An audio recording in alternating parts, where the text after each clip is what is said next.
The universe is full of mysteries. As humans, we are driven by curiosity. We crave understanding. Research is our tool to unravel the unknown, to bring light to the shadows of our ignorance. It is the engine of knowledge, propelling us forward in our quest to comprehend ourselves and the world around us.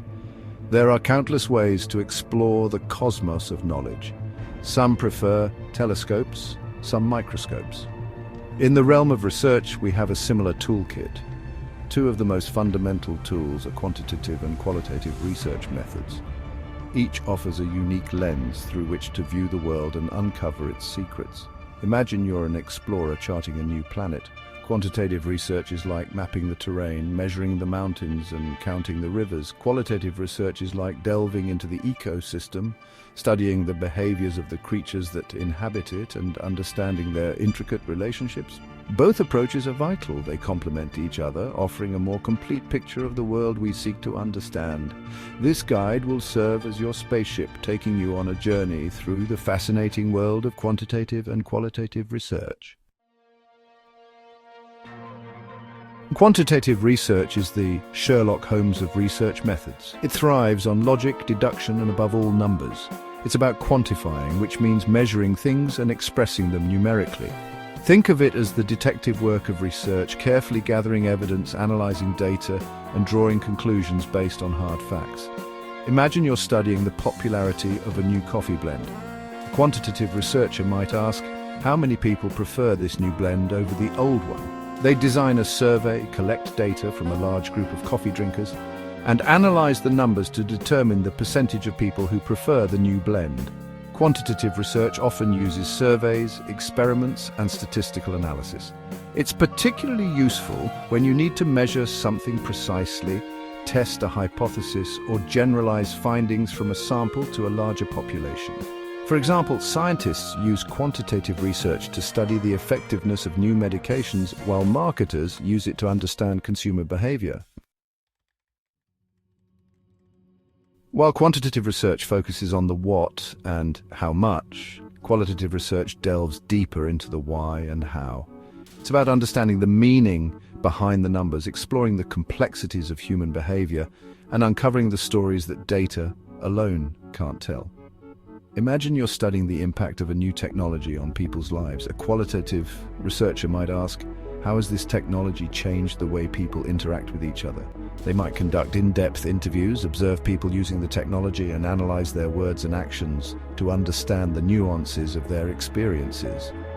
Qualitative research often uses interviews, focus groups, observations, and document analysis.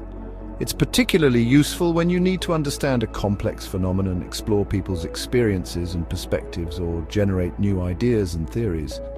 For example, anthropologists use qualitative research to study different cultures, while psychologists use it to understand human emotions and behavior. Section 4, the methodologies, how they gather data.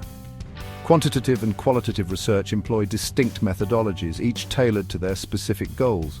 Quantitative research, with its emphasis on measurement, often relies on structured methods like surveys and experiments. Surveys use questionnaires with predetermined questions to collect data from a large number of participants, allowing researchers to identify patterns and trends. Experiments, on the other hand, involve manipulating variables in a controlled environment to determine cause and effect relationships. For instance, a researcher might test the effectiveness of a new teaching method by dividing students into two groups, one receiving traditional instruction and the other the new method, and then comparing their performance on a standardized test. Qualitative research, in contrast, embraces more flexible and open-ended methods. Interviews allow researchers to engage in-depth conversations with individuals, probing their experiences, perspectives, and motivations. Focus groups bring together small groups of people to discuss a specific topic, encouraging interaction and generating diverse viewpoints. Observations involve systematically watching and recording people's behavior in natural settings, providing insights into their actions and interactions.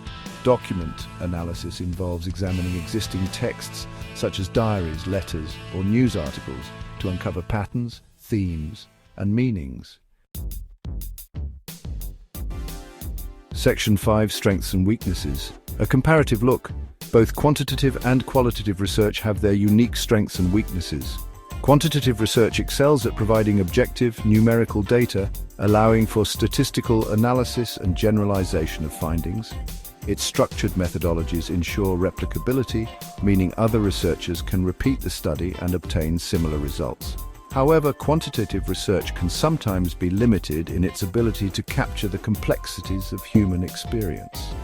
Its focus on measurement can sometimes overlook the nuances of meaning and context.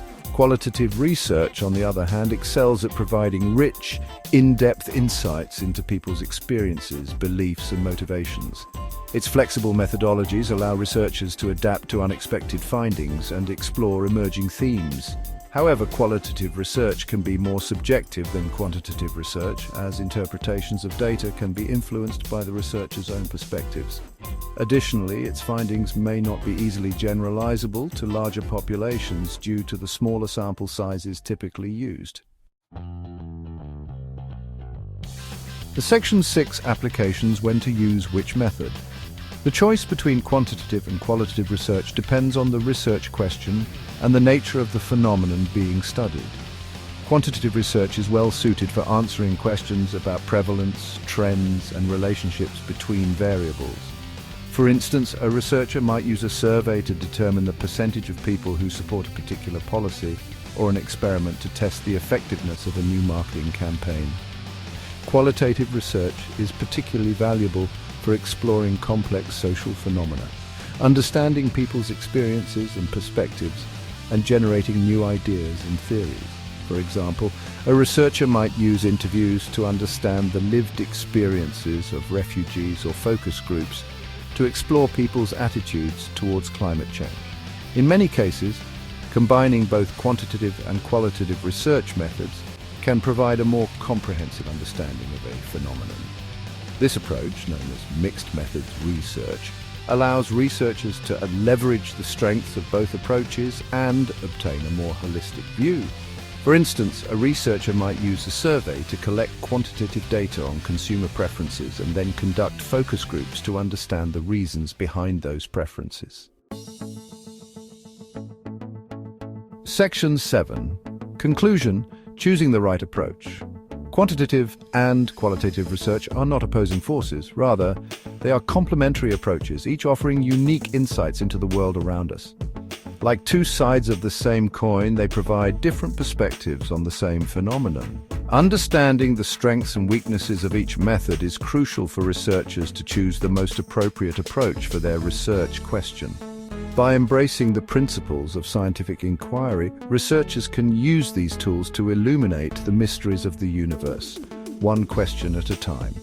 Whether we are exploring the vast expanse of space or the intricate workings of the human mind, research is our compass, guiding us towards a deeper understanding of ourselves and the world we inhabit.